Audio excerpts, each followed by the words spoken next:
it's Sandra. Welcome to another episode of Asexualise, my asexual life. This is a place to be for education about asexuality, all things asexual. I share my asexual life journey in order to help you in yours. If you haven't already subscribed, please hit that subscribe button right here, right now. As you can see, I've got my Forever Friends pyjama tops on because that's one of the things we do as fibromyalgia people. If you've got fibromyalgia, then you'll know what I mean. We wear nice, comfy clothes a lot of the time. So, fibromyalgia, I wrote about in this book, and it's a complete handbook for how to manage fibromyalgia to have less pain, more energy, and feel happier like a superhero rock star. And I'm going to go through some of these things I use in my life to show and explain how I manage my fibromyalgia so I can go clubbing and live the life of my dreams, and top tips for you as well. So some people have said to me like how can you go clubbing if you've got fibromyalgia? Like, how is that even possible? So if you didn't know what fibromyalgia is, it's a chronic pain condition that affects the nerves and muscles of the body. I explain all this in the book. And some people are on some people are in a wheelchair with it. Some people are on crutches. It can be very, very debilitating. A lot of people with the condition do not have any energy, or they lack a lot of energy. They can be bedridden. They can have so much pain they can barely even get out of bed to go to the toilet, and it can be really, really bad, right? That's the reality of the situation. And so years ago in 2012, I was diagnosed with fibromyalgia. It took basically them 2 years, like the doctors, specialists, to work out what the problem was. So I got the condition, I believe, in 2010. That's when I first started exhibiting symptoms. And I had to see a podiatrist because my feet started to swell. I had to see a hip specialist, and it was really difficult. And it wasn't until January 2012 that I actually got diagnosed with it at the hospital. I got misdiagnosed, first of all. I had to make a complaint to an outside body to actually fight for me to get seen, because the first guy who saw me, the first consultant, all he said was, "Oh, you manage your fibromyalgia." Like, basically, I was talking to him about my well, I didn't know I had fibromyalgia then. I got told by a hip specialist about the word fibromyalgia. I'd never heard of it before. So when I went to see his first specialist, who was really bad, and I reported that he was bad and had to get a second opinion, he's just like, "Oh, you know, you're I'm worse than you." This is what he said. This is a professional doctor, NHS doctor at the hospital. He said, "Oh, I'm worse than you because I can't even go walking because I've got a bad back, and at least you can walk." That's what he said to me, and I'm thinking, "What the hell?" And he had this assistant with him as well, and it was just awful, and he just basically diagnosed me with the fact that I slump, which I was just doing then, and, that's the whole cause of my problem, is I just slump in a chair or whatever, and that is just basically it. And it was just absolutely horrible, the whole thing. So I made a complaint to an outside body, which is quite difficult to get, and I got help. And they wrote a letter to the hospital and explained the situation and everything, and how the guy said some not good stuff to me. Anyway, I can't even remember now exactly what it was. It was a long time ago. But anyway, I got help, and I got a letter written through these people, this organization. And basically, I got second opinion, and the guy knew what he was talking about. The second doctor, he's really, really good. And with fibromyalgia, there's no blood test that you can get to prove it. So basically, it's pressure points on the body, and I have pretty much all the pain points that you can possibly get. And obviously, with unseen disabilities, it's kind of harder to prove it's a disability because obviously you can't see it. And with fibromyalgia, there's some really weird stuff that goes on with it. I have to say, it's kind of crazy. Like, for example, um, this has happened to me before. It doesn't happen to me all the time. It hasn't happened to me for a while, but I can get a pain impression, like a red impression on my hand, just from holding a kettle. Like, it can make a red pain impression that can really, really hurt me. So that can be really difficult because you can get pain that you can't really see that much as well. One of the worst things I can possibly do is to crouch down. Like, that is one of the worst moves I can do. And also, I can if I put my arms directly, I'm not going to do it.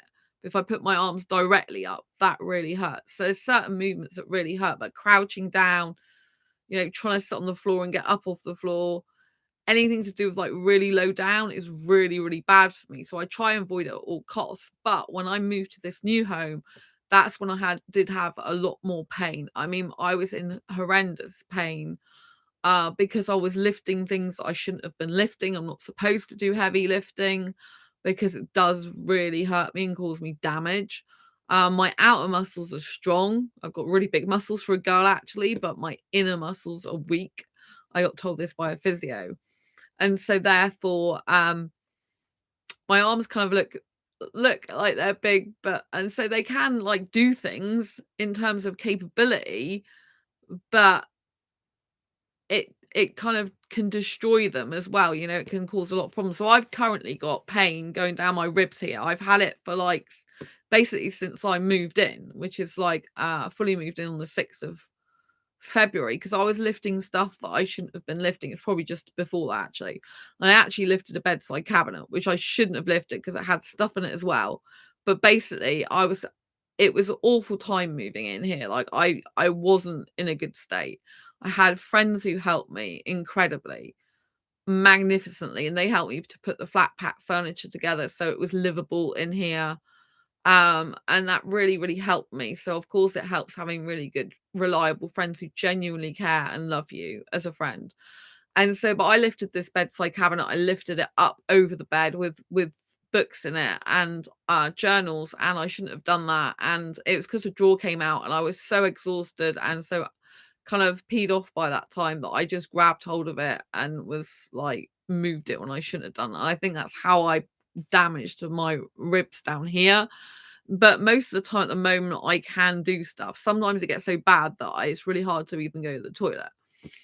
And anyway, so like in terms of like, I wanted to tell you some of the bad stuff about fibromyalgia. Now I want you to know that I do get pain with it, that it does cause issues for me.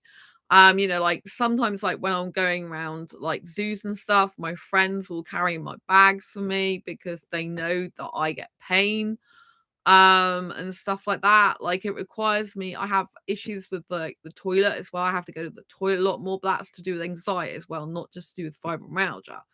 So fibromyalgia people can get depression or anxiety, and they don't know if it's a symptom of fibromyalgia or if it actually is part of the cause. And so that's still a bit relatively unknown. But the fact is that most people with fibromyalgia have anxiety or depression or both. I overcame depression because I got fibromyalgia, which sounds absolutely weird, but fibromyalgia literally saved my life. That is like my superhero part of my superhero story. Is it literally saved my life, because I used to be really depressed for years. I used to be suicidal, and I used to be in a really bad way, and I used to talk negatively to myself, like, loads of the time, like, really criticizing myself, putting myself down, saying horrible things to myself. And then in 2012, like, when I got diagnosed in January 2012, it was like a shock. It's like, "You've got a disability for life." Like, this is the disability you've got. And, like, to actually have that said to me was kind of heartbreaking in a way. I didn't know how to cope mentally with that. Because it's like, how do you cope with the fact you've got a disability for life and you can't change it? And like, I'm fortunate that I'm not going to die from it, but you can get other illnesses because of it, which can be really debilitating. And I know some people, well, I'll just say that I've known of people who basically pass away from other things. But yeah, so it can be really, like I said, some people are on crutches or in a wheelchair. And I have had some people say to me, look, like, my like sister's bedridden. How can you go around clubbing, if you've got fibromyalgia? And some other people have said to me, like, how can you do this stuff if you got fibromyalgia? They don't understand it. Like, and some people are in like I said, on a wheelchair or in crutches, and or in a wheelchair and on crutches, should I say, and they just don't get it. They're like, "How can you do that?" Even my own parents, like, have disbelief sometimes. I had to, like, show them the proof. My own parents from the hospital, like, "Here's a proof. I got a doctor that actually says I got fibromyalgia." And they're like, because even my mum's like, she doesn't understand, because when she sees a lot of the stuff on TV, a lot of the time people are, on crutches or in a wheelchair. They're really bad with it. And also, like, sometimes she sees people at hospital with fibromyalgia. And so, it can be, and it's a really bad condition. And I want people to understand that, because, you know, I do know that it can be really bad. I am in fibromyalgia groups, but I don't actively take part in them very much. And there's a reason for that. And I talk about this in my book. And that's because while these groups do help, especially when you first find out you've got fibromyalgia, it can help you because other people feel your pain, they understand what you're going through. At the same time, it can actually get really depressive being in the groups, because people pile on their stories of pain, which of course are still valid. They're still real. It's still happening to them. But the more you pile on the pain, the more pain you get. So the huge thing I learned and I came to terms with on my own, it took me 6 months to come to terms with fibromyalgia and understand it's a disability for life. But when it basically got to July 2012, I just suddenly my life just completely, like, changed in one instance in this way. And that was the fact that I realized that the more I talked negatively to myself, the more my pain got worse. And that emotional pain led to really bad physical pain. So it was a revelation for me, and I just had to stop talking to myself negatively in those moments. That's it. I just stopped doing that because it wasn't helping me. It was actually going to make me be in a wheelchair or on crutches. I knew that. I just intuitively, after 6 months, knew that. I'm like, you've got to just stop it now. Because otherwise, do you want to give up your freedom? Do you want to be in a wheelchair? Do you want to be on crutches? Because that's where you're going to end up if you carry on talking to yourself like that. So you have two options. One, you can carry on doing it, cause yourself to be on crutches or in a wheelchair, or two, you can just stop doing it now. So I stopped doing it after all these years. I'd had depression since a kid. I'd been not in a good way. And I did get bullying at school, and, like, quite a lot of people who suffer with depression have had in their life. And I just want you to know I understand you if you've been in that situation. I do understand if you're watching this now, you've got fibromyalgia, how bad it can be. I don't want to downplay it. I don't want you to know or think that I don't know that it's bad. And so in 2012, my life did change for the better forever, because I stopped talking negatively to myself. I stopped being this suicidal person. And it was really life altering for me in a massively good way. Something that wasn't good during those 6 months, which I haven't talked about, something that wasn't good is I went to see, I had to be, like, referred to a specialist at the hospital.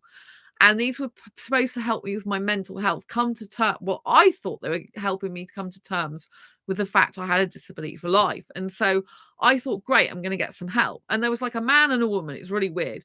I don't know if you've heard the term good cop, bad cop, but, it's kind of, like, a bit weird. Anyway, they didn't really help at all. In fact, it made things worse in some way. So there was two people. One was supposed to be dealing with the physical, as in breathing techniques. The other person was supposed to be dealing with the mental, but I kind of thought they were both together, but it was weird. I had, like, half an hour session, I think, with both of them. And this woman was going, "Oh, breathing, you just have to breathe in and breathe out, basically." And this was what she was teaching me. And this was how I was meant to come to terms or manage my fibromyalgia, just by doing some breathing exercise. I'm like, that is not going to solve my problem. Like, this is when I just found out, like, not long after I found out I got fibromyalgia, disability for life, and she's teaching me to do breathing exercises. And it's like, do you not understand the impact of what I've just been told? Do you not understand this? Like, breathing's not gonna techniques is not really gonna help me or with how I was feeling at the time.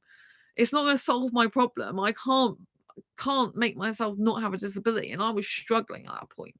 And the guy just made it worse because he focused so much on my anxiety and trying to cure that He had nothing to say about fibromyalgia, basically. It's like, oh, I said, I've come fibromyalgia because I'm finding it really difficult to come to terms with it. He goes, oh, I see by your record you have anxiety. It's like, yes. Oh, so you want me to tell him about that? And then it was all about, we've got to magically cure your anxiety, like when I'd only just met him. And it's like, I've had anxiety since I've got an anxiety condition. I've had anxiety ever since I can think of. And I was actually born into anxiety because I was a distressed baby. So I was pulled out by forceps either side of my brain, basically, because I wouldn't come out. And I only found out like about 3 years ago now that my mum told me we only had like 50% chance of living, me and her, during that time, which was quite emotional to find that out. Actually, I didn't know that. A 50-50 chance, both of us, of survival. And so it's a difficult birth for my mum, and I was distressed before I came out. So obviously I will, I've done a lot of research about this type of thing, and that if you've got pre-birth trauma, it's like what they write about is like it's basically hardwired into your DNA. So you can't really escape that, because there's this thing that people say like, oh, no one's born an anxious baby. No one's born into being a fearful baby, or it's patterns and conditioning and things we develop in our life, which I would agree that a lot of it is conditioning and patterns. But if you've had pre-birth trauma and you were just stressed basically in the womb, you were distressed before you were even actually born. So that theory doesn't totally work in these circumstances. And anyway, it doesn't mean to say I don't believe you can change your destiny somewhat and you can help yourself, because I do. But there are factors that you should take into account. And so, so basically he was so focused on that, he didn't even help me with fibromyalgia. The conversation was not about fibromyalgia. All it was about was anxiety. And, like, to have two people who basically were useless in what they were saying to me, not any help whatsoever, I was just baffled and bewildered, and I just left, and they stopped me from coming again because they thought there's no point, because I probably wasn't doing what they thought I should be told to do. I don't live by what other people tell me to do. I don't play by other people's rules. I don't tell people what they want to hear. I could have sat there going to the woman with do breathing exercises like a good little girl and say, oh, thank you for teaching me that. It's going to be so wonderful. I know I said that a bit sarcastically. Or to the bloke, like, oh, right, yeah, let's go and tackle anxiety because we just want to avoid the elephant in the room, which is actually fibromyalgia, which is the main problem at the moment. So for me, they did absolutely nothing to help me. And luckily, I'm used to helping myself in life a lot and coming up with my own solutions to problems and issues. And so that was one of the times that happened. And so, like, I had to like spend 6 months, and I was just like devastated. I was kind of like, what am I going to do? Like, how am I going to come to terms with this? How am I going to live with this? And it was pretty awful because, like, it doesn't, like, I have to be honest with people, obviously, of whoever I come into contact with. Like, being single is helpful because it doesn't affect things as much when I'm single and I live on my own. That's why it's really important I live on my own. I find it really beneficial. Yeah, I spoke to some people with fibromyalgia, or know people with fibromyalgia, and they're like, it's really not beneficial to live on your own because it's good to have someone helping you. But for me, like, personally, I would be living a different life. Like, when I talk about this in my book, Fibromyalgia Self-Help Handbook, I actually think it's better to live separately. And the reason why, and this is one of the ways that I'm able to fulfill my dreams and go clubbing and stuff, is because when you live with someone, there's an expectation that I'm not saying this is a right or wrong expectation. Probably most people will think it's a right expectation, but people expect you, obviously, if you live together, to share household chores equally, or if you're still a misogynist or whatever guy, or chauvinistic guy who still believes a woman's place is in the kitchen, then you probably don't think you need to do much housework at all, and the woman does everything for you, right? And some cultures still believe the woman does all the cooking and cleaning, does the housework, and that's it, basically. And so, they live that type of life, right? And so there's like, you can understand it in some ways if there's an equal relationship, if they live in together and they have equal share the chores out or share the household stuff. You can understand that's quite a much more fair system and stuff like that. Which is much better than one person just doing everything, obviously. But obviously, some people's skills are different in different areas. So you might get someone in a couple who's got really good cooking skills, yet the other person hates cooking. I hate cooking. Um, and so like they balance each other out. You don't have like some person might be doing more of something than the other. Anyway, where am I going with this? So personally, like for me, and I expect a lot of people with fibromyalgia, housework really hurts me to do. Right. So I do the minimal that I can possibly do with myself. Right. And I don't do the washing up every day. I leave it for days, which is my truth. Right. And that might seem like gross, which is kind of gross. I agree with you. But, and some people may say that's a bad trait, which they can say that's fine. I'm okay with them thinking that. But if I choose to do washing up or have my happiness and less pain, I choose to have my happiness and less pain every single time. It's much better for me to save the washing up and do it all in one go in 1.5 to 2 hours, which does drive me nuts because it's not great. I don't like doing that, but it's much better for me to do that than wash up every day and have pain every day, stood there washing up and reduce my energy. So in life, people have a certain amount of energy usually. I have a lot of energy, which I talk about in this book. And one of the reasons why I have a lot of energy is because of the foods I eat and don't eat. So a lot of people with fibromyalgia, they eat the wrong foods, right? For example, wheat is the worst thing along with sugar that you can possibly have if you've got fibromyalgia. But yet people will not stop eating it. They will not stop having it. And so you're putting poison in your body, basically. You're killing your energy off. You're lowering your energy. You're basically helping yourself be bedridden, right? I talk about the foods and drinks you should be eating and drinking in this book, right? It's all here. My whole Bible, basically, of how I live my life. And so for a start, if people are gonna have wheat, it's gonna make them more sick and it's gonna make them more tired, right? This is wheat, and monosodium glutamate, for example, is derived from wheat. I happen to be allergic to nearly every single thing that is bad for fibromyalgia, but I'm allergic to more things than that as well, like strawberries, for example, which is so annoying because I love strawberries, but they don't love me. And so,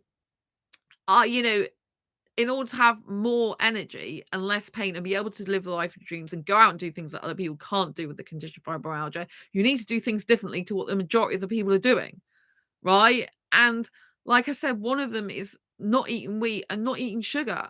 And this includes not drinking alcohol. So I see people in fibromyalgia groups in the past and they're like, oh, I drink a bottle of alcohol at night, it makes me feel better. And I'm like, does it really make you feel better? Or is it just the fact that it drowns out the pain, but actually you get it back worse because you've had a load of sugar and you get like the tiredness after it, right? It's no good for you. But I'm very self-disciplined. You have to be self-disciplined if you want to live the life of your dreams. I'm not self-disciplined in every area of my life. I have areas I need to improve on. So, for example, with writing, I could be more disciplined with that. I procrastinate and I do have anxiety, which does debilitate me somewhat, but I always try and work on it, which is the main thing, right? But there's certain, like, in terms of food and drink, I do have huge discipline in the sense that, so when I'll give you an example. So when I was 15 years old, birth certificate age, I stopped eating chips. Like chips was one of my most favorite things to eat in the whole entire world, but I was like a chip addict. And I just thought, if I keep eating this, I'm just going to put on loads of weight. Yes, I know I'm not a skinny girl. I'm happy with the way I am, but I'm not a skinny girl. But I knew if I ate chips, I would just be like, it would be no good for me. And I just gave it up at 15. And that was really hard because it was one of the most luscious things I love to eat. And my parents used to get me fish and chips from a fish and chip shop. And I used to say like F and C's, F meaning fish and C's meaning chips. It's quite sweet and cute when you're a kid, like F and C's, mummy. And stuff like that. So that's really funny. But anyway, I cut out chips when I was 15. And I also cut out red meat when I was 15. So I didn't eat pork, lamb, or beef. Some people believe lamb is a white meat. I believe it's a red, but that's because it comes from like an animal rather than a bird. But that's how I think. Okay, so people can disagree with me if you like. And so anyway, so I cut those things out, partly because I started feeling really sick eating that. And another thing, I saw the way pigs are slaughtered in a video when I was 15 at school because we were reading Animal Farm, and they decided to show us this documentary of pigs being, yeah, I think that's enough of that. But anyway, it was a horrible, and even when they're stunned with a stun gun, it doesn't work for very long, like a few seconds. Like you still feel everything. And that just like I was already feeling sick from eating it, and that was just making me feel worse. And so I just gave it up at 15. I just decided to give all of that up and told my parents. So some people are not their true authentic self.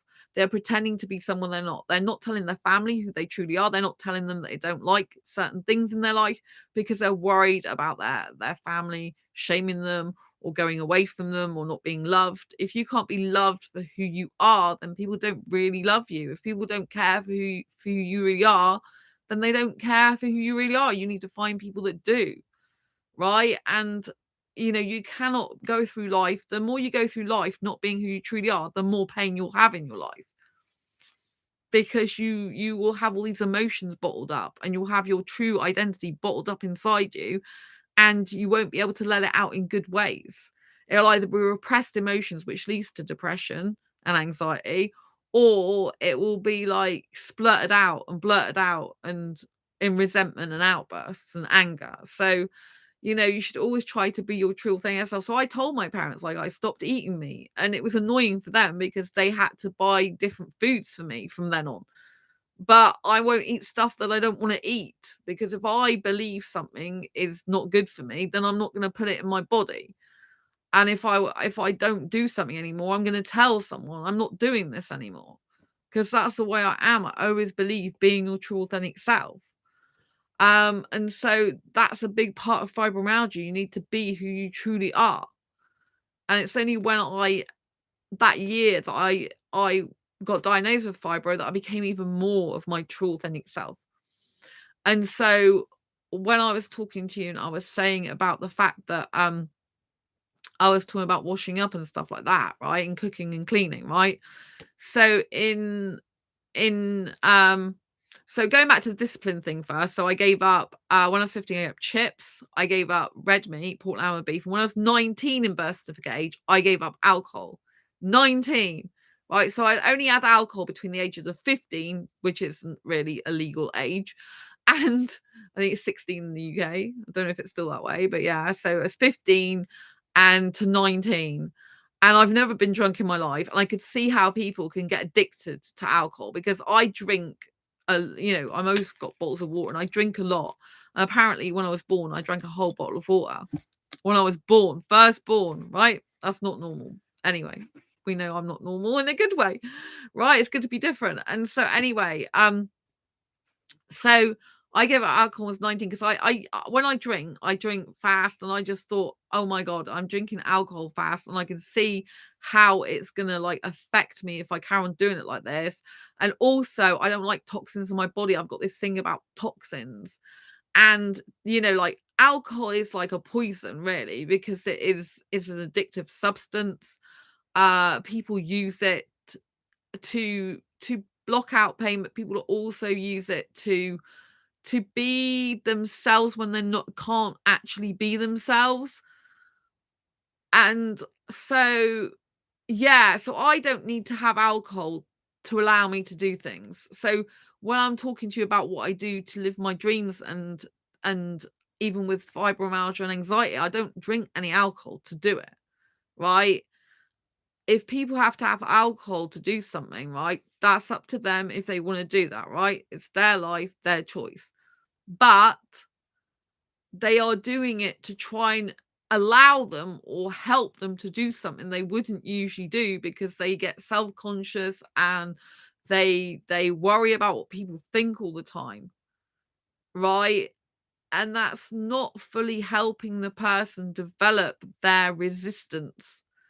It's not fully helping the person develop their courage, because it's using something else to like make that person behave in a certain way, rather than trying to transform into behaving that way themselves of their natural self. It's like when you transform yourself and be able to do stuff without alcohol, for example, you are actually making yourself be a stronger person. You're standing up for yourself with more courage and more conviction, and you're becoming that person you need to be rather than having a substance push you to be that thing that you're trying to hide or cloud, or you can't actually be without the drink, right? And so, I gave it all those three things. This takes discipline, right? I don't drink alcohol. This takes discipline. I don't have chips, right?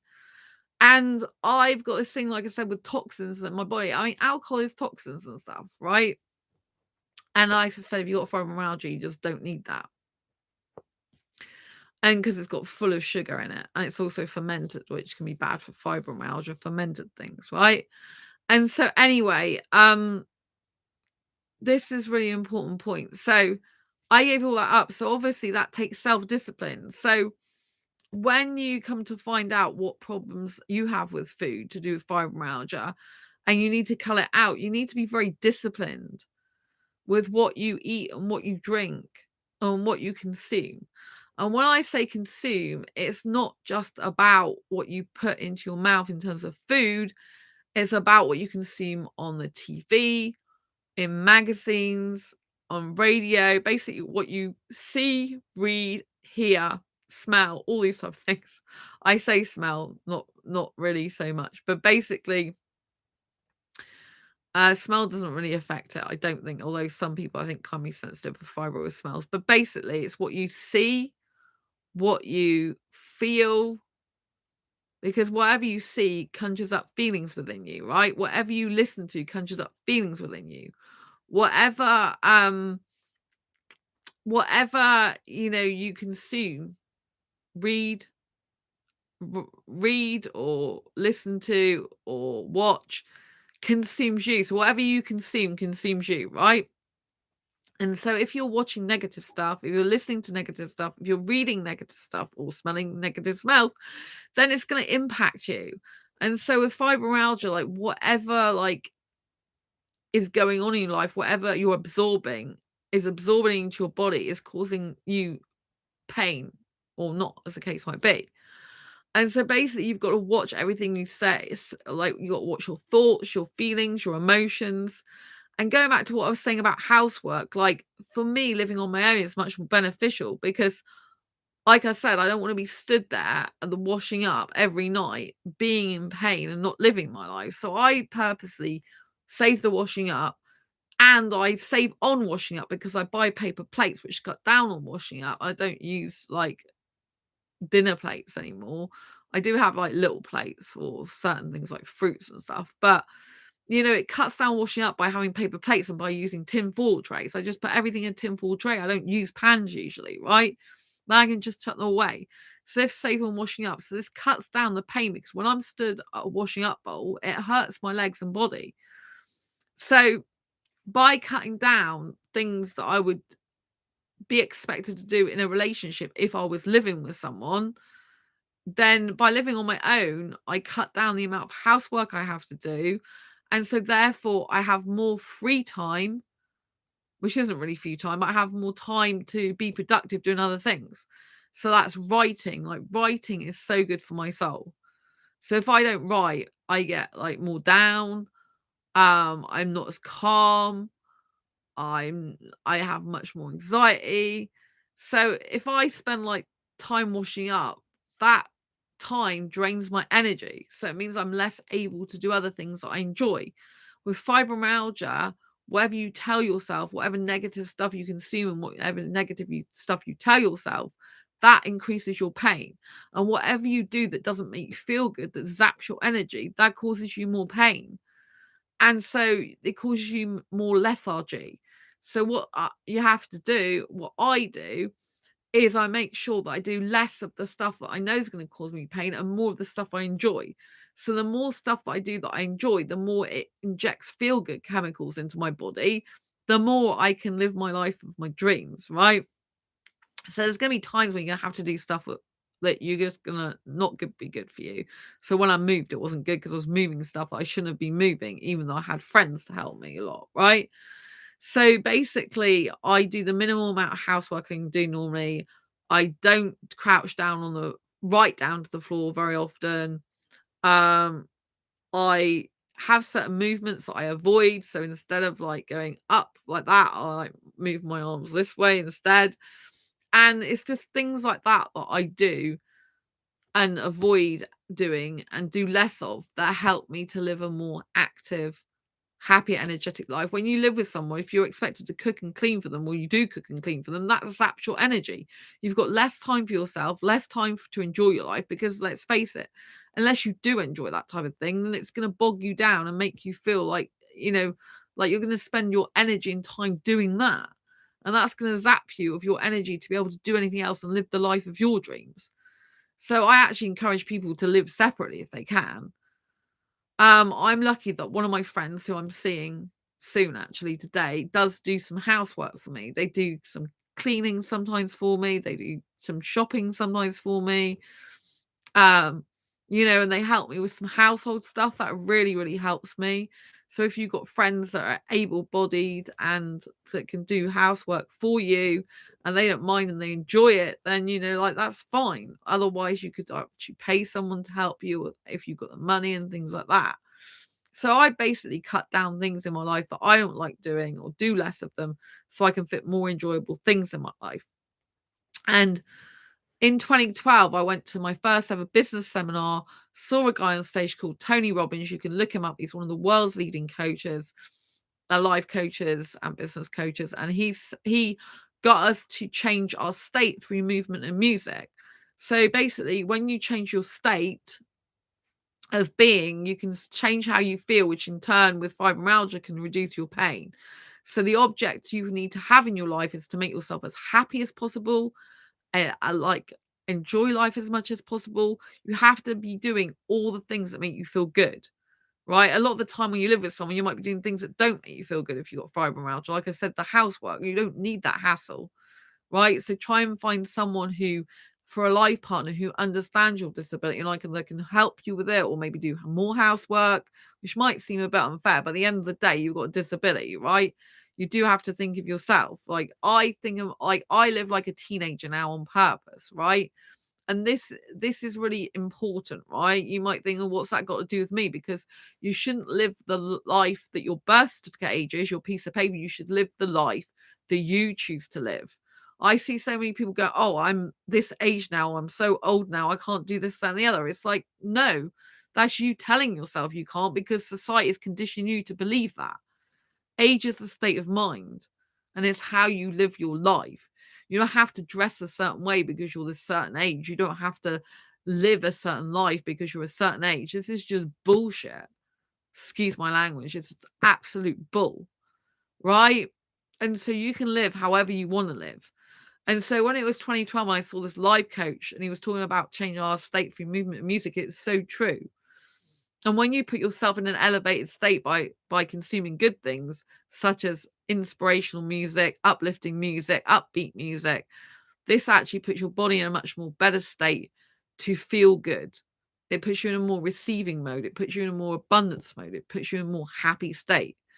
And so you need to elevate your state, because when you elevate your state, adrenaline's released and feel good chemicals, which can help to lower your pain. It can help diminish your pain. Look it up, look online, adrenaline, right? Feel good chemicals. They numb the pain by it's like a natural kind of like anti-inflammatory, if you like, in that natural antiseptic for the soul, right? So you need to be doing more of the things you love and put more good feelings into your body, your mind, and your soul, so that basically your body will be in less pain. The more better you feel, the more good you feel in life, the more happiness and joy, the more you're injecting yourself with positive emotions, the more you cancel out or lower the pain. You can't cancel it out completely. Well, some people believe you can actually get better from fibro, but doctors don't know a cure for it yet. So yes, so basically, I live on my own, so that's hugely beneficial to me. I don't have to worry about another person, so that's hugely beneficial of how I can live my life, my dreams. And in terms of going clubbing, right? So I told you I got pain in my ribs. So what I'll do is I'll literally put ice packs on my ribs before I go out clubbing. And before I go clubbing, I have to have a shower. So that eases my pain. Obviously, I need to anyway. And then when I come back, I have to have a shower, which helps to ease my pain, get rid of sweat. So when I'm actually like out clubbing, um, oh yeah, like I should mention that with Tony Robbins as well, going back to 2012, which is the same year I was diagnosed with fibro and saw this guy on stage. He did teach us to change our state through movement and music, and he also taught us to um basically go around hugging everyone. So I couldn't hug anyone back then. Like I wasn't only person I could hug is my boyfriend if I had one at the time, which I didn't, and my parents said goodbye. So I was the type of person that didn't really like physical contact back then. I've changed quite a bit now. And in some ways I'm good with hugs. And so basically I remember hugging this guy in big body mass, flyaway hair on a top of a bald head, just a bit of flyaway hair. And I thought, God, if I can hug this guy, he's not attracted to me at all, then I can hug anyone. And that was the start of my journey to be able to be hugging more people and stuff, right? But even a hug can hurt me when I got fibromyalgia. So yeah.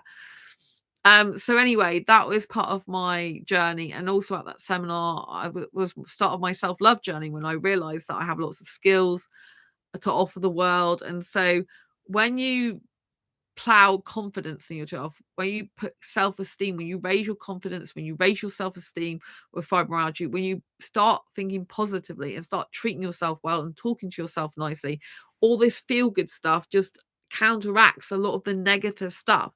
So you've got to eat the right things, drink the right things, and plow yourself with positivity and remove the negative, like remove the news, stop watching it.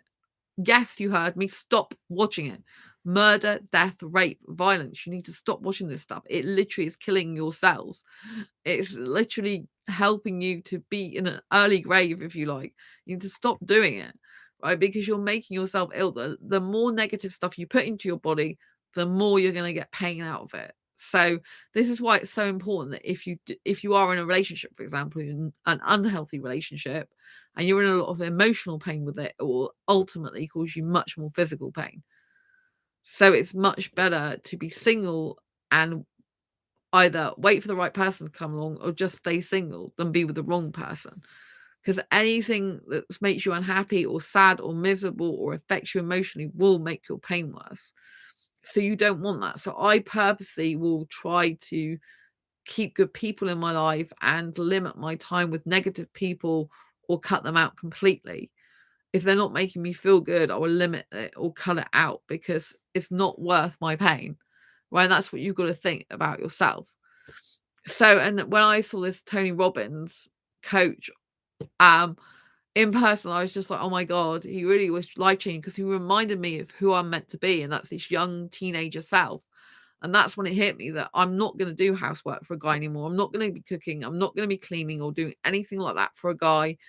I'm going to live like my teenager self and go back to being my young self that I was always born to be. It's like I found myself. It's like I've always been a young girl, but I used to be, well, I'm younger now, but I used to be like old soul when I was younger in birth certificate age. Now I'm old in birth certificate age. I'm younger soul.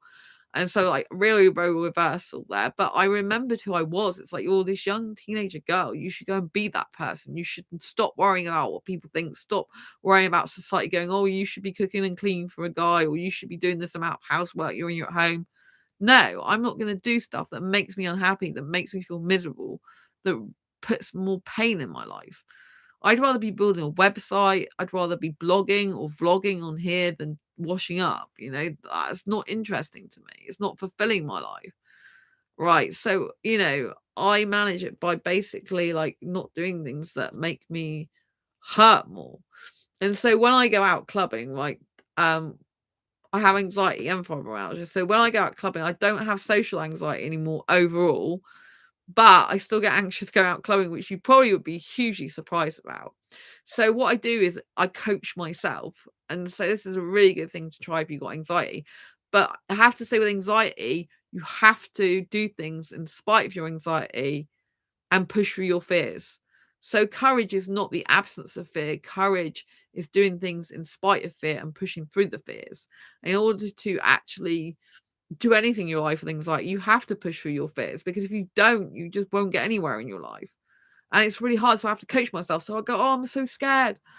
And it's like, I'm not even sure what I'm scared about exactly. Well, no, do you know what I mean? So I'm like, oh, it's really scary. I'm really scared. I've got to go out. And it's like, yes, you've got to go out.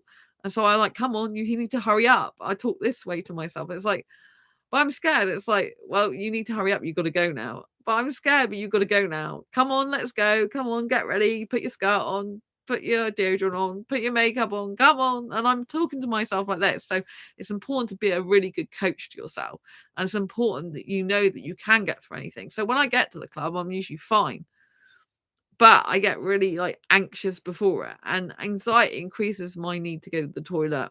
And so I sweat a lot with fibro, which is just a fact, but I also do high octane energy dancing. And the reason I can do high octane energy dancing is because I put, it's what I put in my body for a start is like not rubbish. I don't eat wheat or sugar that drains my energy. I'll have orange juice, which puts me on a natural high, but usually before clubbing, I don't have much because it makes me go to the toilet. So I usually have a bit earlier in the day, usually not right before clubbing. And I have food before I go out. So I make sure I've got like protein and vegetables and stuff like that, high energy foods. And I also have snacks in my bag and stuff. But I also take spare underwear, because if I sweat a lot, which I do, very personal, I do anyway. Like if I'm marching somewhere in the city, like fast walking, then it's important to change the underwear, because otherwise you can get a chill and it's just not good. So because I sweat loads in the club anyway, so I say I go in the toilet and I'll change my underwear in the toilet. I take spare underwear with me and I take snacks with me. So I get low blood sugar. And so basically I take snacks with me and I will eat them in the toilet. Like I don't take any painkillers for fibromyalgia whatsoever. Because when you have one painkiller, you'll have symptoms, or you'll have side effects of that painkiller, then have to take another one and another one. It just goes round in circles. So I don't take any medication for my fibromyalgia. But if I have excess pain I learn how to block out the pain with the power of my mind, which I talk about in this fibromyalgia self-help handbook. And if I have any if I need to eat some food, I'll eat it in the toilet and I keep it in my bag. But the bag's very important. I have to take a bag everywhere I go with spare underwear, spare food in it, um, deodorant and the usual stuff, right? And so, so I'll change my underwear. So I might be gone in the toilet for a bit and I'm drying myself off because I get really sweaty, changing my underwear so I can freshen up. And I'll also be taking snacks with me, like I said, to eat in the toilet as well. So these are like things like carbs, which keep the energy levels up because I get low blood sugar, and like snacks like naked bars, which are like pressed fruit and nuts and things like that. But I didn't eat any of those the last clubbing night I went, but the night before I did. And I also had to have a painkiller. So I don't take painkiller for fibromyalgia, but I will take painkillers for extra pain on top of that, because I block out the fibromyalgia pain using the power of my mind. It's still there, but I don't bring it to conscious thought. And so that's how another reason I can go dancing. And so basically, these are some of the precautions I take, like spare underwear, spare, food and stuff. I have to have bottles of water all the time as well, for dehydration, and also, because I just got told that I have to have them by the hospital as well and stuff like that. So really good for getting rid of toxins in the body and keeping yourself fresh and hydrated is important. And so when I'm clubbing, right, the adrenaline literally takes over my body and it numbs the pain, or it reduces the inflammation. It's like a natural painkiller. You can look this stuff up, like adrenaline natural painkiller. And so when I'm clubbing, I'm so euphoric and in the moment that those feel good chemicals just flood my body, and it's like therapy for my soul. And it's like that basically the only form of exercise other than some walking that I can do is better than I can't really go to the gym because it really hurts me. I tried that, remember? And so like dancing is a form of physical exercise that I can do. But on the first night I went clubbing this week, I did get extra pain in my pelvis. So I did have to go in the toilet, take a painkiller, but I had to eat something first because I can't take ibuprofen on an empty stomach, so I had to, like, have food and then take the ibuprofen. So I had to do that because I had quite a lot of pelvic pain, and that was on top of fibro, and it's quite hurting. It starts stabbing pain. But I do all this, like, in secret, like, not many people know what I do. I'm just telling you this personally in case it helps you out, you know? So always if you've got disability and you're going out, you do have to take a bag full of stuff usually, things that help you with your disability, but you just don't go around telling everyone like I am doing now. And when I'm doing movements of dancing, a lot of the time, because the adrenaline's going, it allows me to move more of my body than I'd usually be able to with less pain. And there's certain movements I don't do usually. So I don't think I go up very often, quite right up. I tend to go at an angle if I'm going like this, you know what I mean? Rather than straight up. So there's certain movements that I avoid doing or do less of it. Like crouching down, I will go down, but there's a limit. I won't often go right crouching down the floor at the moment, at least, you know. So, you know, there's movements I avoid, like I avoid certain things with my ribs. So the guy I was dancing with, like on Tuesday, he was asking me to do a move, like try something with my arms, which I did try a little bit, but I knew it was going to really hurt me, so I didn't really do it that much, you know, because it was a move that I knew that's going to hurt this. So, you know, I help myself a lot, which is really important to help yourself, you know. So that's some of the things I do. And with the anxiety, like I say, I coach myself through it, going, come on, let's go clubbing. You'll really enjoy it when you're out there. And I'll be like, I'm so scared. And I'll be like, no, you're fine. You're fine. No, you'll be fine. You'll be okay. Like I can acknowledge that I am scared, but I'm like, you're gonna be fine. You're gonna be fine. You're gonna love it. You're gonna be great. Your dance is gonna be wonderful. You look great. And that's why I'm coaching myself. I'm giving myself self-praise and stuff like this. It's really, really important. I don't let my disability stop me from doing things. And I actually admire people more who have got disabilities and things like that, but still push through their fears and boundaries and still conquer their dreams in spite of them, you know?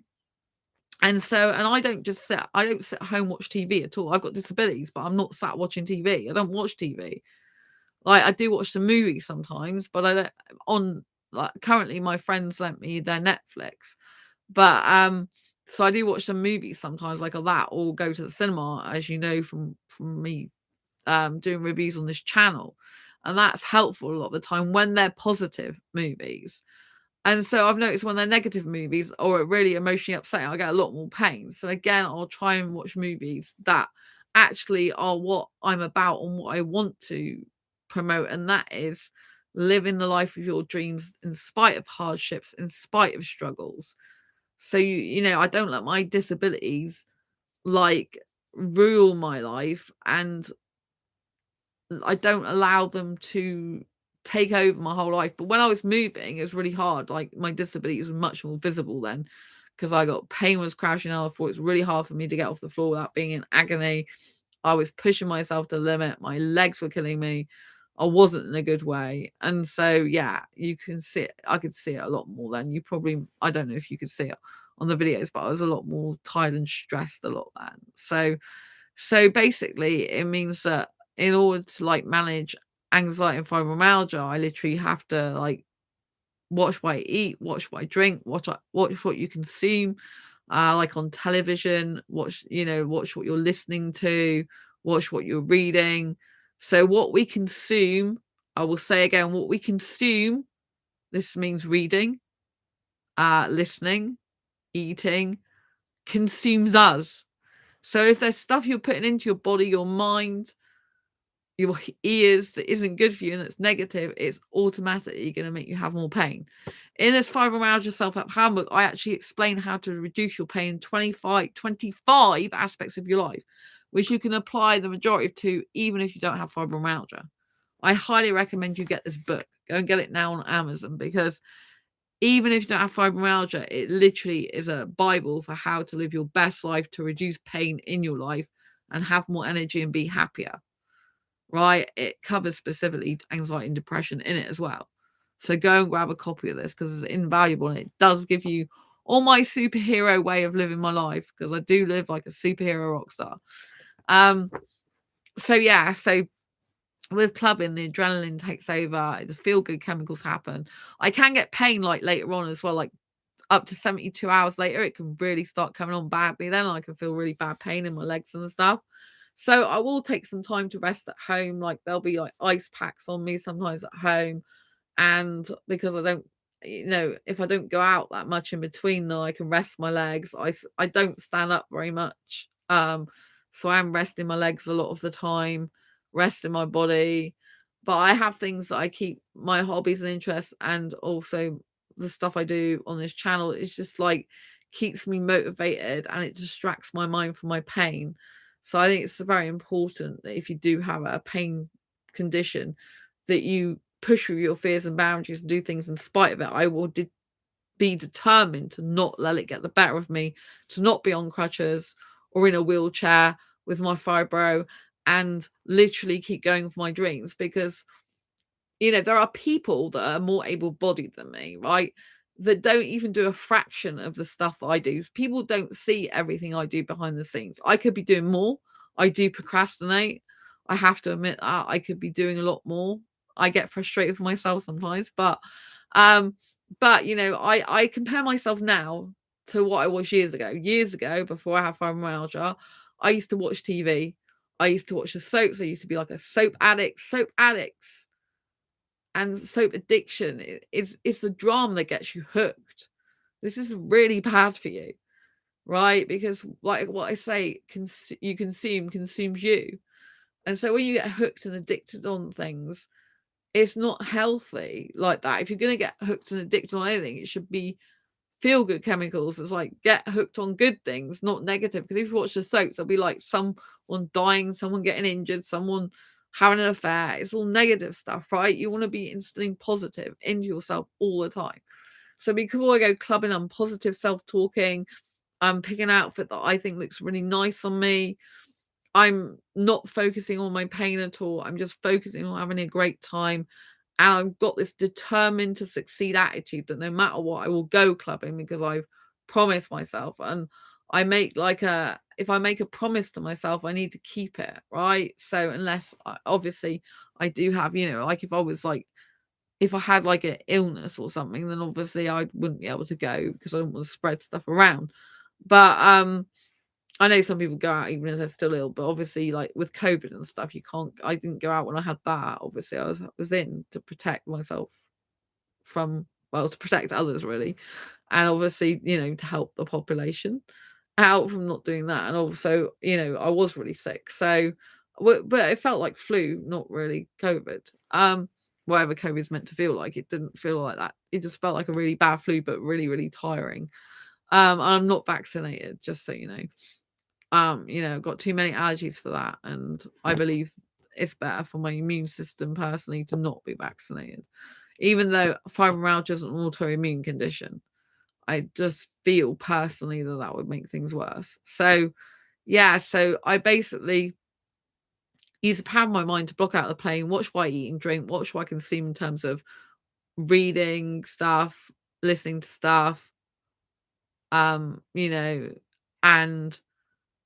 watching stuff, and when I go out and do clubbing, I just know that the adrenaline will kick in and it just bathes my like cells in healthy hormones and chemicals so that I'm able to feel euphoric. And when I'm out clubbing, I just keep going and keep going. And the more I challenge myself to get better and do more high octane energy dancing, the more better I feel. The more I challenge myself to be able to do stuff that some people that are even able bodied or much younger and birth certificate age than me could do and stuff like that. I'm like, like I can do like things that like some people can't even do. Like some people, like guys get really tired and they're like, I've known like guys like in their early 20s that get really tired, and I'm like, okay, I'm still there energized and pumped, but I'm naturally an energetic person anyway, which just does help.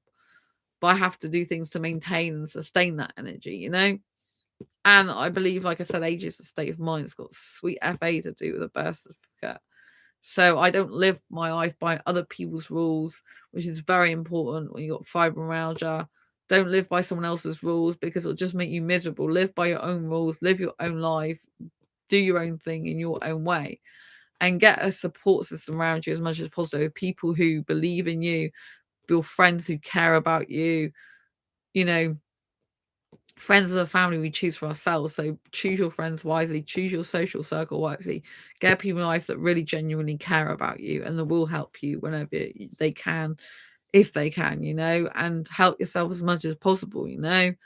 Like, I don't like, because I don't drink and eat the stuff I'm not meant to, then I have more energy, because I don't live my life how other people would, like cooking and cleaning. And I don't even do ironing. I haven't done ironing for years and stuff like that. I don't spend my time on stuff that's not necessary for my existence or to have happiness. I cut my stuff down that I don't need to do, such as like I buy paper plates, like I said, and stuff like that. So it's all about like living the life that you want to live. And when I say living your dreams, that's important to know. It's your dreams, whatever your dream is. It's not someone else's. It's not someone else to dictate how you should live your life. I actually was saying earlier that I get inspired by people who like push through their fears and boundaries, who struggle in life but overcome those struggles or push through those struggles, more than I get inspired by someone who just lives a mediocre life that's just like basically sat like a couch potato, not doing anything with life. I admire someone who's like out there with a disability, trying to better their life, helping the lives of others, inspiring. Right, I saw a guy called Nick Vujicic. You can look him up. He's otherwise known as no legs, no arms guy. Right, this guy has no legs, no arms. He was born with no legs, no arms, and he goes around the whole world doing inspirational, motivational speeches. And I saw him live in London, and he is incredible. Like, he could just like be like, wallowing in his own like self-pity, and he could be wallowing in the fact that he was born with no legs and no arms. He could genuinely feel sorry for himself, and he could just be focusing on his problem or pain, which is not being able to like write and walk like everyone else can. But instead of doing that, he sees like, how can I still do what I want to do in my life in spite of that? And then he learned how to do it, and then he inspires others. I admire people like that far more than someone who's able-bodied, just going to work in a 9 to 5 job, watching TV, doing washing up, and go to bed. That's I get more inspired by a guy who's like not got no arms, no legs, and still going around inspiring people around the world. I personally do value myself a lot these days. So I think self-love is very important when you've got fibromyalgia and disabilities. You've got to actually believe in yourself and care about yourself enough to care about your own welfare. Like, I look at myself and I'm really proud of what I achieved with my disabilities. I mean, I don't know anyone. I actually don't know anyone that can go out clubbing like I can with fibromyalgia. I've heard of, in fibromyalgia groups, I have heard of at least one person saying they do go out clubbing occasionally, but I don't think they do high octane energy dancing like I do. For me, to be able to do that is awe-inspiring for myself. I love myself enough to think, God, I really love that person. I love that girl that is literally living her dreams in spite of her disabilities. Like, she's on YouTube, she manages 6 asexual groups, she's managing multiple Facebook pages, she's on Twitter, she's like writing, she's like growing this other YouTube channel, the Asexual Entrepreneur, to spread more awareness of asexuality as well to a more global audience. In case you didn't follow my Make Money Make Cash channel, go and follow that, because I'm doing behind my scenes of my Asexual Guide to Sex, like more of the writing side. So if you're into writing, want to write, go and follow that channel as well. I'm growing that channel as well. I'm combining asexuality and entrepreneurship, basically, because that's who I am, and that's two things that never usually combine. So it's innovative. So, like I blog as well, as you probably know, do newsletters, but I don't, some of those I haven't done a newsletter in a while, I'll be honest with you, because I'm moving and stuff, and I am behind with some stuff. Like, I've got like speaking courses now I've paid for, and I've got like 3 of them to do, as well as doing my book. But sometimes with anxiety, sometimes it can cause distress, sometimes it can cause more negative feelings. So by going out more to clubbing, it actually helps reduce my anxiety. It helps me to feel better about myself. And it actually helps my overall well-being. And going out because I'm an extrovert helps me to feel better and to reduce my pain, because emotional pain really does hurt my body. And so for me as an extrovert, if I stay in too much, I literally don't feel good. I need to be out among people. I'm a bit like Iron Man that needs to plug myself in to to the people around me and energize myself. And so, you need to understand and work out what's good for you. You need to live your own story, live your own dreams, live your own life, not what other people dictate to you. Some people can look at people with disabilities. Some people could look at me and think, oh, she's got disabilities. Like, what use is she? Right? Oh, she, like, oh my God, she's admitted she's got disabilities, right? But yes, I do admit that I've got them. But the amount of stuff I do in spite of them or inspires me. I inspire myself. I look at myself. This is personally how I think. You don't have to think this way about me, but I look at myself and think, my God, all the stuff you're doing. I can't even believe I go out clubbing really and do that energetic dancing I am. It's like I'm in a dream world sometimes, because I'm constantly pushing myself to do that and talking myself into that and telling myself I can do it and just go and do it without thinking too much about it. But with anxiety, like, I do find it difficult. Like, I had some difficult moments last week. I was down more last week. My mood wasn't good, partly because I wasn't going out enough as well. I really need to go out. When I go out, I feel great. And I don't really care so much about things, and my anxiety reduces. And when I don't do my work on my asexual book, my anxiety increases again. So I've had to make sure that as a priority, I do my Asexual Guide to Sex, but do the editing. It's taking me ages to do that because I'm finding little spelling errors that I didn't find before. I'm like rereading like the same page like 5 times or more. I'm still changing bits around. And so it's hard because it's taking a lot of time. But every time I do my Asexual Guide to Sex book, because I'm helping asexuals and writing my 2 life passions and purposes, then actually my well-being and happiness is increasing and my anxiety just decreases. When I write, I'm really calm, right? As in calm, as in my anxiety just lowers right down. So there, like, writing's like therapy for my soul, dancing's like therapy for my soul. When I dance, I feel at one with my soul.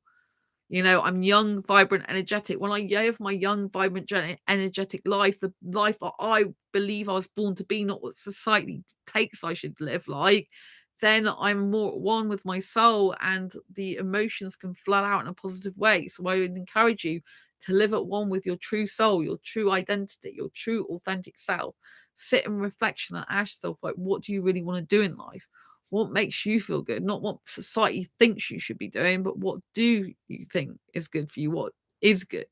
Right. And if you're a person who is on disability benefits, I am on some disability benefits, like, it takes courage to be able to even get them. I didn't even know what it was like to go through that process of getting disability benefits. I've been turned down for them in the long past, but because I had to quit my full-time management job the year before last because it made me really poorly, I was able to finally get them. I had to fight for 8 months to get them. It's not easy. It's really difficult, but I admire people again who stick up for themselves, who believe in themselves and who fight for their rights, and it's nothing to be ashamed of, right? Like, especially if you're like using your time for the greater good to grow yourself as a person, to develop yourself, to do something worthwhile in the world. I admire that. I admire people who have anxiety, for example, and still push themselves to do better and better. I have friends who have anxiety. One of my friends, he really struggles. He's autistic as well, but he's always trying to help himself. And sometimes he'll go back again and then he'll try and help himself again. But I admire him so much because he's always trying to improve himself. He's not sat there saying, I can't do anything about my situation. He's actually always trying to improve. And sometimes his mental health might be really bad, and other times it's better. And I admire people like I look at him and think, God, you're so strong to have tried that. You're so strong to be doing what you're doing. It takes courage to get out of the chair and do what you're doing. It takes courage to push yourself to do things that's out of your comfort zone, that's uncomfortable and might cause you more anxiety. It takes courage. That's the people that I think are real true heroes. The people that are doing things in spite of their disabilities, in spite of their things that aren't so easy for them, right? people could think disabilities are weaknesses, but they can actually be your greatest superpower. They can actually be your strength. Because, for example, I do things that I would never think about doing before, and I look after myself better because I got fibromyalgia now. You know, I take care of myself. I won't do stuff I don't want to do. I don't cook. I don't clean for a guy. I don't wash up. If you don't like that, don't be with me in a relationship. Even my friends bring, I'll usually eat out with my friends, or they'll bring food to my home, right? I just don't do that type of thing because it makes me have pain. I don't want to live my life having pain. Some people in a relationship, like, oh, if you love the person, you'll do this. You won't do, if you do stuff at your own expense, it builds up resentment, and it's just no good for you and not healthy, right? I'm not going to live my life being miserable just in the name of love. That's not love. You have to love yourself first, care about yourself first, put yourself first. I mean, then you love other people. Anyway, I hope you found this video useful, helpful, insightful. If you have in any way, shape, or form, please give it a thumbs up. Thanks for the thumbs up already. Don't forget to subscribe if you haven't already, and hit the bell icon so you never miss an episode, and grab your copy of Fibromyalgia Self-Help Handbook, How to Manage Fibromyalgia, to have less pain, more energy, and feel happy like a superhero rock star. And even if you haven't got fibromyalgia, this is an awesome book, so go and grab a copy on Amazon right now. Just type it into the search bar, Fibromyalgia Self-Help Handbook. Till next time, I'll see you soon on the next video live stream. Lots of love, take care, and bye-bye. Bye.